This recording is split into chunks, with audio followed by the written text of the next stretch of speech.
Fala pessoal, no Gestão e seus autores de hoje, vamos falar sobre trabalho.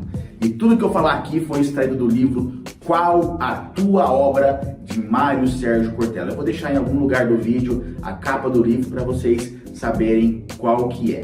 Meu nome é Roger Toshi, eu vou deixar aqui embaixo o meu Instagram pessoal para vocês me conhecerem melhor e também o da SG Sistemas, que eu não tô com a camiseta hoje, mas tô com o broche de 30 anos da SG, dá uma olhada, ó. Para vocês também conhecerem o trabalho que nós desenvolvemos. Além do Instagram, estamos também no Facebook, YouTube e LinkedIn. Pessoal, eu sou fã do Mário Sérgio Cortella. Esse livro, por ser dele, né, não podia ser diferente, ele traz sempre uma visão filosófica do que é tratado. O que nos deixa, algumas vezes, com a pulga atrás da orelha, não é mesmo? Assim como está lá no prefácio, que foi escrito por sua filha, que certa vez ela perguntou ao Cortella, seu pai, o que afinal era a filosofia. E ele respondeu: filha, como brincamos entre nós acadêmicos. Às vezes pode ser um cego em um quarto escuro procurando um gato preto onde não há gato algum. Reflita. Mas vamos lá, trabalho. O livro nos traz que fala-se muito em empresa espiritualizada e líder espiritualizado. E que a espiritualidade é necessária no mundo do trabalho. Mas o que é espiritualidade?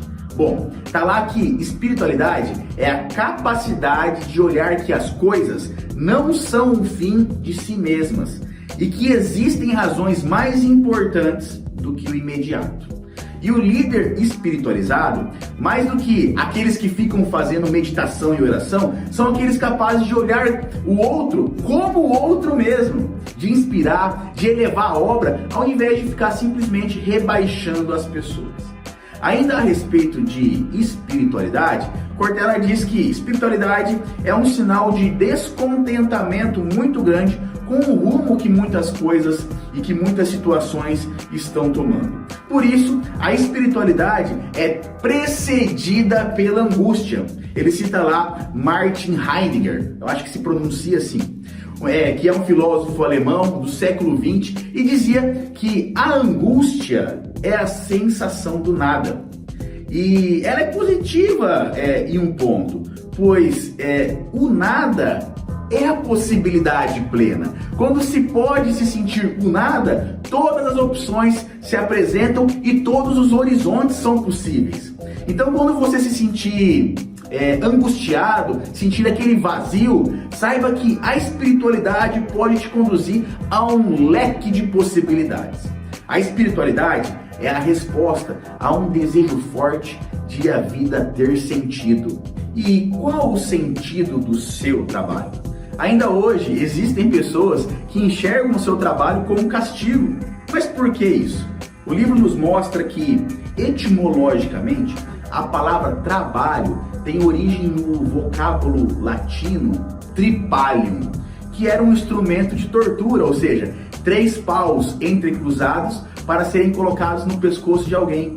O que essa obra nos passa é que, se pegarmos o período do século II a.C. até o século V, teremos formações societárias que contribuíram para a afirmativa de que muitos enxergam o trabalho como um castigo. Por exemplo, a sociedade clássica greco-romana cresceu em sua exuberância a partir do trabalho escravo. A própria ideia de trabalho remetia à escravidão. Portanto, gente que está sendo punida trabalhava.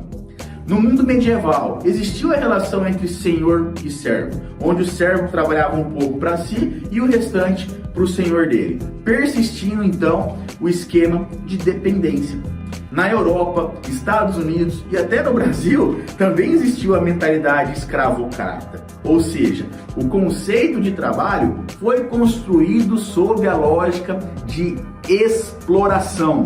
Mário Sérgio Cortella fala ainda que, no campo da filosofia, no século V a.C., Aristóteles disse: o homem é um animal racional. Ou seja, o que definiria a humanidade de alguém era a capacidade de se dedicar ao pensamento e não às obras manuais. Platão, inclusive, um dos maiores pensadores da história, desprezava o trabalho manual. De tal modo que ele achava que quando se estabelecesse os infernos, aqueles que deveriam ficar juntos com os escravos eram os pintores, escultores, todos aqueles que fossem da elite, mas que desenvolvessem alguma atividade com as mãos. Para concluir, eu volto ao que falamos no começo do vídeo. O livro traz que, etimologicamente, a palavra trabalho em latim é labor. A ideia de tripalium, que eu disse, aparecerá dentro do latim vulgar, como sendo de fato uma forma de castigo. Mas a gente precisa substituir isso pela ideia de obra, que os gregos chamavam de poiesis, que significa minha obra, aquilo que faço, o que eu construo, em que eu me vejo.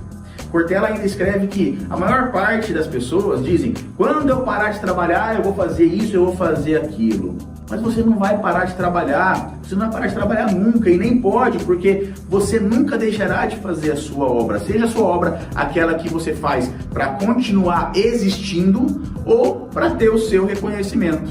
Eu me vejo naquilo que faço e não naquilo que eu penso. Eu me vejo produzindo software, por exemplo. Eu me vejo na comida que eu preparo. Eu me vejo vendendo a roupa que eu confecciono. Eu me vejo no varejo e assim por diante. Todas as vezes que aquilo que você faz não permite que você se reconheça, o seu trabalho se torna estranho a você.